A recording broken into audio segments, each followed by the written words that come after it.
What a pretty fragrance this is. This is 106 by Parfumeur.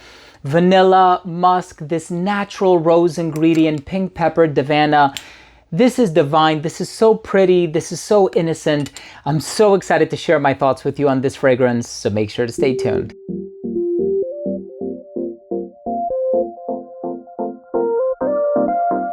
Now, before I begin today's episode and I give you my thoughts on 106 by Parfumeur, I'll tell you about this fragrance, the notes, the smell, the performance, longevity comparisons, all that good stuff. But before I begin, I do want to mention that if you're a fan of fragrance-related content, and of course, if you love smelling your best, hit subscribe, hit the bell, and give this video a thumbs up for the YouTube algorithm.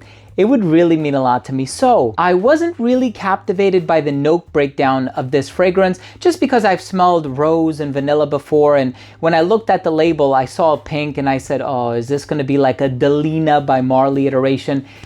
Thank goodness it's not. But what did captivate my attention is when I smelled it and I was like, oh, this is such a sweet fragrance. This is such a pretty fragrance. It does remind me of another fragrance, very, very loose connection. It is unique.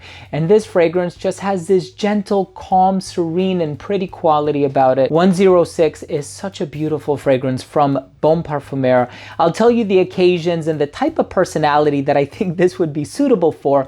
Let's start things off with a quick look at the presentation first.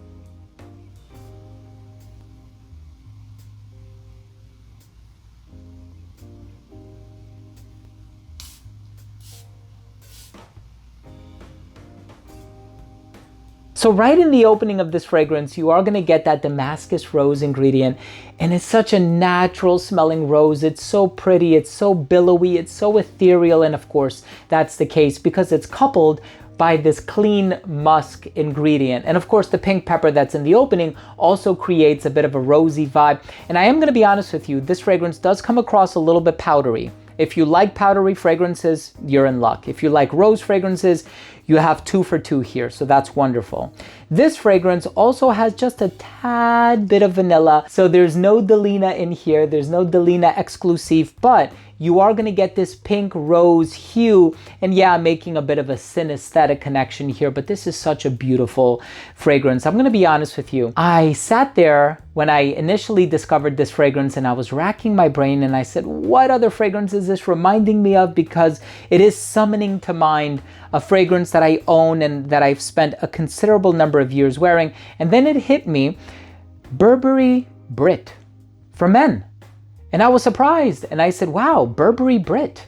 This one actually smells like this powdery rose, and it reminded me of a favorite of mine from my early college years. And let me tell you, this is such a beautiful fragrance. The blend of ingredients, perfectly unisex, by the way, you know. You think of rose and you're like, oh, okay, it's going to be feminine leaning. And then here I am telling you it reminds me of a masculine Burberry fragrance. Oh, it's going to be masculine, feminine, blah, blah, blah. At the end of the day, it's a unisex fragrance. And let me tell you something, it's very pretty. I think that's the appropriate adjective to use for this one. And I can see this one being worn by not necessarily a shy or timid young lady, but maybe more of like a classy and reserved young lady who still has her youth about her, but she's also quite ambitious. I think this is such a beautiful fragrance. And please, I know this is available at a major department store. I forget which one. I want to say Nordstrom, but I'm going to leave all of the links down below. No, they're not affiliate links. I'm not making any commission. I just want to discover beautiful fragrances and I want to put them on the map for my subscribers. So if you have the opportunity, 501 by Parfumeur is a really, really nice one. Let's finish things off with my overall assessment. So first up, in terms of the uniqueness and the overall smell, it is unique, right? One of the things that could have potentially made it super unique is if they included kind of an overdose of Davana, which is not happening in here. You don't have this overly spicy or herbal characteristic. You are going to get a lot of that musky, powdery rose, and it's so pretty. Longevity, 7 hours on skin. It's pretty average, maybe even slightly above average. Projection, very good for the first hour of application. It radiated at an arm's length or even slightly below an arm's length. It became an elbow's length scent right around hour 4.5 or 5, a skin scent right around hour 7. As far as the versatility is concerned, perfectly unisex. You can dress it up or down. Great for the spring and summer, in my opinion. And I think this one would appeal to any demographic, any age, I mean to say, anybody of any age. As far as the presentation is concerned, perfect color on the bottle, eloquently conveys what this fragrance smells like. My final verdict on this fragrance is I think it's very pretty. It's such a high quality rose-based offering at such a reasonable price.